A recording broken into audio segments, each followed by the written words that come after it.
સતત ત્રીજા દિવસે બજારમાં દબાણ. નિફ્ટી લગભગ 100 પોઈન્ટ ઘટીને 26,100ની નીચે. બિગ પ્રાઇવેટ બેન્ક્સ સૌથી વધુ દબાણમાં. બેંક નિફ્ટી 200 પોઈન્ટથી વધુ નબળો પડી, પરંતુ મિડકેપ શેરોમાં સાથે આઉટપરફોર્મન્સ.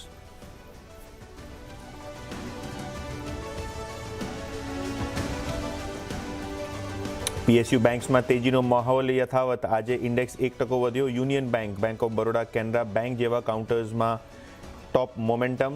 પસંદગી ફાર્મા, એનર્જી શેરોમાં પણ ખરીદારી જોવા મળી, પરંતુ એનબીએફસી પડ્યા નબળા. નિફ્ટી ફાઇનાન્શિયલ ઇન્ડેક્સમાં લગભગ 1%નો ઘટાડો.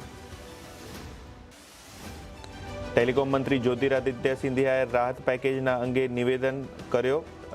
વોડાફોન આઈડિયાનો શેર લગભગ 3% વધી ફ્યુચર્સમાં ટોપ ગેનરમાં બન્યો શામેલ. ડિસ્કાઉન્ટ પર બ્લોક ડીલ પછી બજાજ હાઉસિંગ ફાઇનાન્સના શેરોમાં લગભગ 8%ની ડાઉનટિક. ઓલ ટાઈમ લો પર પહોંચ્યો શેર. લગભગ 20 કરોડ શેરોમાં થઈ deal. Promoter company Bajaj finance દ્વારા હિસ્સો વેચાણનો અહેવાલ હતો. સીએનબીસી બજાર એક્સક્લુઝિવ.